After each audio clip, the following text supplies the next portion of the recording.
RRB, l'invité du matin.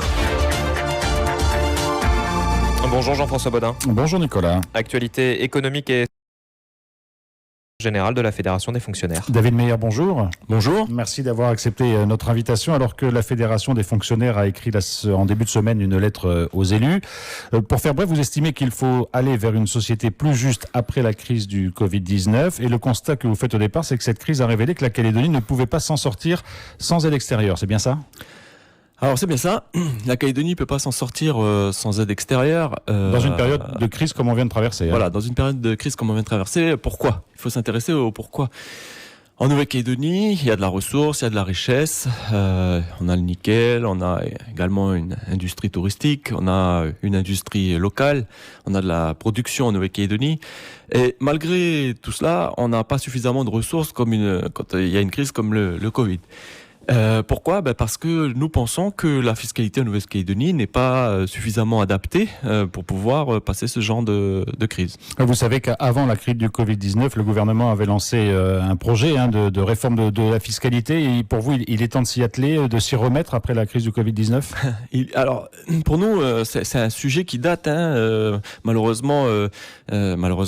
On a participé à la lutte contre la vie chère, et dans cette lutte contre la vie chère, il y avait tout un pan fiscal et devait être mis en place, par exemple, les impôts sur les plus-values mobilières et immobilières. C'est de l'ordre de 2 milliards de rapports quand même. Devait être aussi mis en place dans ces accords une fiscalité minière. Alors là, fiscalité minière, il n'y en a toujours pas. Voilà, il y avait tout un volet fiscal qui n'a jamais été jusqu'au bout. Il y avait également une volonté de soumettre les dividendes à l'IRPP. Alors ça, au fil du temps, ça n'a pas été possible. Enfin, du moins, les élus n'ont pas souhaité le faire. Essayer de rééquilibrer la pression fiscale entre le travail et le capital. Et tout ce travail n'a pas été mené à son terme. Donc oui, il y a une vraie urgence. Et surtout, il y a une urgence pour pas aggraver encore le fossé ou qui existe en Nouvelle-Calédonie entre les différentes couches de la population. David Meyer, vous le disiez, on va revenir sur ce point-là, mais vous le disiez tout à l'heure, il y a des secteurs qui génèrent de la richesse, le nickel, le tourisme, etc.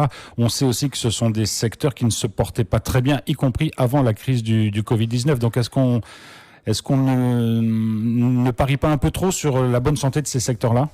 Non, mais ces secteurs ont eu des années florissantes. Quand ils étaient en pleine expansion, malheureusement, ils ont participé à hauteur de zéro, quoi. Donc, la solidarité, elle joue dans les deux sens. Il faut bien mettre ça en évidence. Quand tout va bien pour ce secteur-là, il est normal qu'ils cotisent. Or, ils ne l'ont pas fait. Et aujourd'hui, c'est aux Calédoniens de venir les soutenir et de cotiser. Donc, c'est pas toujours au même de faire l'effort. Donc, il faut que ces entreprises, ces grosses entreprises ou ces moyennes entreprises comprennent que quand ça va bien pour eux, il faut qu'ils participent à l'effort. Et l'effort, c'est quoi ? C'est la fiscalité. Alors, la fiscalité indirecte principalement ou la fiscalité directe ? La fiscalité directe, l'impôt sur les dividendes, l'impôt sur les plus-values, l'impôt sur la fortune, tout ça, ça fait partie d'une redistribution de la richesse. Quand on veut basculer sur une fiscalité liée à la consommation, il y a un très fort risque d'aggraver les écarts dans la société calédonienne. Aujourd'hui, en Nouvelle-Calédonie, une partie de la population calédonienne n'a pas accès au travail salarié. Donc, à partir de ce moment-là, cette population, on la paupérise ou on la met dans une situation encore plus délicate. Donc, la base, c'est du travail salarié pour tout le monde ? C'est ça déjà qui permettrait peut-être une plus juste répartition des richesses ?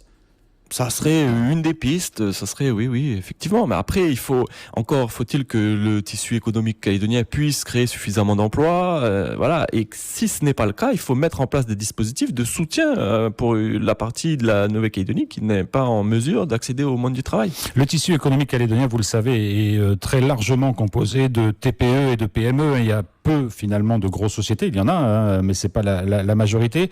Est-ce que là aussi, quand vous parlez par exemple de charges patronales, etc., vous savez très bien que le tissu calédonien ne pourrait pas forcément absorber tout ça ? Alors, ça, c'est des postulats. On pense que il y a une marge de progression. Par exemple, nous, on milite pour le déplafonnement des cotisations CAFAT. Aujourd'hui, vous avez 500 000 francs de salaire. Enfin, je prends le chiffre est pas celui-là exactement à la virgule près, mais 500 000 francs de salaire, vous payez 15% en dessous et vous payez plus que 5% au-dessus. Ça, c'est pas normal. Tout le monde doit payer, tout le monde doit cotiser au niveau du RUAM à la même hauteur.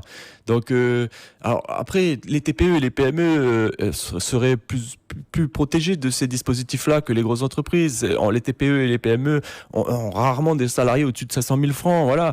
Par contre, ça participe à la justice sociale. Ça, c'est ça dont a besoin la Nouvelle-Calédonie, c'est de la justice sociale. Est-ce que c'est un peu caricaturé de dire que finalement vous dites qu'il faut prendre aux riches pour distribuer aux pauvres? On sait que la formule fait recette dans l'opinion publique, mais qu'économiquement c'est pas aussi simple que cela. Alors moi j'opposerais à cette formule la théorie du ruissellement. Moi j'y crois pas du tout. C'est-à-dire que quand on me dit il faut prendre aux riches, ça marche pas. Et l'autre théorie qui est de dire il y a le ruissellement en face, et ça marche. Ben non, ça marche pas. C'est-à-dire que la théorie du ruissellement, c'est qu'on donne beaucoup à ceux qui ont beaucoup et on espère que ça va se ventiler dans la société. Les observations qui peuvent être faites, c'est que ça ventile que très peu, quoi. Et donc je prendrais par exemple comme exemple à opposer à ces deux systèmes la défiscalisation et la subvention. La défiscalisation, le rapport de la Cour des comptes, 27% d'évaporation quand même. Où va cette évaporation? Probablement pas, ne reste probablement pas en Nouvelle-Calédonie. Par contre, la subvention, c'est public, c'est fléché, on sait qui on aide, on sait à quelle hauteur et on sait pourquoi. Le pouvoir public peut demander des comptes et la population a une totale transparence sur ce qui se passe. Là aujourd'hui, on ne sait pas. Donc vraiment, c'est deux systèmes opposés. Et puis après, on n'en veut pas aux riches. Au contraire, moi, j'aimerais que tout le monde soit riche et que tout le monde paye un impôt sur la fortune. Mais ça, c'est pas la réalité. Aujourd'hui, on a une vraie fracture sociale en Nouvelle-Calédonie qu'il faut essayer de rééquilibrer. Alors, vous proposez donc qu'il y ait une réforme de la fiscalité. Ça veut dire, quand on dit réforme de la fiscalité, des impôts revus, peut-être plus d'impôts. On parle aussi beaucoup, et on parlait avant la crise du Covid-19, de rendre le territoire attractif économiquement avec la mise en place, par exemple, de zones franches, etc. C'est quelque chose qui ne vous satisfait pas, par exemple, les zones franches? Les zones franches, il faut... Parce qu'en gros, ça veut dire des avantages fiscaux pour ceux qui viennent s'installer. Pour moi, c'est la même chose que la défiscalisation. On est dans la même logique, c'est-à-dire qu'on ne maîtrise pas, on ne sait pas quelle est la part de l'évaporation. Pourquoi pas dire, pour attirer, on met de la subvention, c'est transparent, encore une fois, c'est fléché, on sait pourquoi. Si les objectifs sont pas atteints, on supprime. Non, les zones franches, c'est à manier avec beaucoup de prudence, vraiment. Ça peut créer des déséquilibres importants dans la société calédonienne. David Meyer, vous savez qu'il y a souvent un reproche qui est fait aux fonctionnaires qui coûte 24% du PIB en Calédonie. Tout le monde pourrait participer à l'effort, y compris la fonction publique? Alors, la fonction publique participe déjà à l'effort. 24% du PIB, tout à l'heure je disais 27% d'évaporation, on ne sait pas où est-ce qu'ils partent. Les 24% du PIB que coûtent les fonctionnaires, ils les remettent dans le système. C'est-à-dire qu'aujourd'hui, un fonctionnaire, il est endetté à 33% à sa banque dès sa première année. Et tout cela tout au long de sa carrière. C'est-à-dire que le fonctionnaire est un excellent consommateur. Et donc, il participe grandement à l'économie calédonienne. Et il ne faut pas voir que le coût, il faut voir ce qu'il rapporte. Je reviens sur la subvention, 27% d'évaporation, j'aimerais savoir où sont passés ces 27%. David Meyer, beaucoup pensent qu'après cette crise du Covid-19, il va falloir que les systèmes économiques, sociaux évoluent. Est-ce que c'est le bon moment finalement, parce que tout le monde y aspire, mais d'une certaine façon, il y a une crise qui est quand même lourde et qu'il va falloir gérer. Est-ce qu'il faut tout changer maintenant, en gros? Alors c'est le bon moment, il faut tout changer, il faut le faire dans la mesure et il faut le faire progressivement. Il y a un Big Bang, c'est jamais vraiment très productif. Par contre, il y a des outils qui existent. Aujourd'hui, par exemple, il y a la commission spéciale du Congrès Vichère qui existe, qui n'a pas été réactivée. Donc, nous souhaitons une réactivation de cette commission pour travailler justement sur la fiscalité. Et on souhaite travailler avec tous les partenaires autour de la table, le patronat, les organisations syndicales, les élus.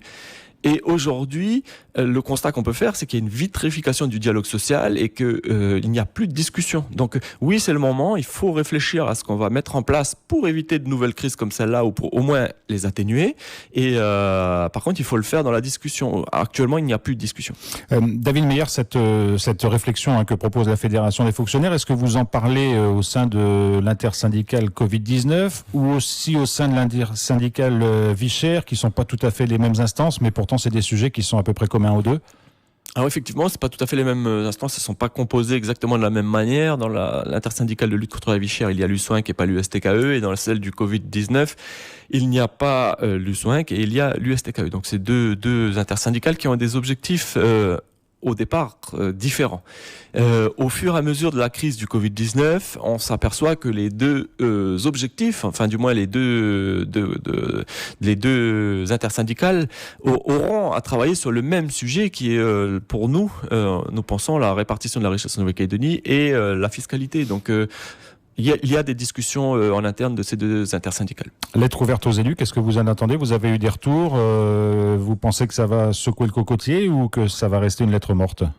Alors si on l'a fait, c'est qu'on pense que ça va secouer le cocotier. Sinon, on ne l'aurait pas fait. Mais du coup, nous avons vraiment la volonté de réactiver cette commission spéciale vie chère au Congrès pour qu'on puisse se remettre autour de la table et travailler. Aujourd'hui, encore une fois, je le redis, il y a une vitrification du dialogue social sur la période Covid et plus d'échanges, plus de débats, voilà, on nous présente des textes. Il fallait gérer la crise. Pardon ? Il fallait gérer la crise. Oui, la crise est une chose. Là, elle commence à être, alors je l'espère, je le souhaite de tout mon cœur, comme on dit, qu'elle soit derrière nous. Là, aujourd'hui, on repasse sur une activité, on va dire, normale, entre guillemets, où le dialogue social a une place importante. Et le dialogue social, parce que quand j'entends les 28 milliards de pré-Covid, les 20 milliards, parce qu'il y a ces 20 milliards qui vont être empruntés aussi pour le RUAM, 48 milliards, il va falloir que les Calédoniens le remboursent, tout cet argent-là hein, qui est emprunté. Tout ça doit être absolument discuté entre les partenaires sociaux, hein, sinon il y a un fort risque d'explosion sociale en Nouvelle-Calédonie. Il faut trouver des consensus qui arrivent à correspondre aux souhaits du plus grand nombre. Merci beaucoup David Meyer d'avoir été avec nous ce matin. Merci à vous.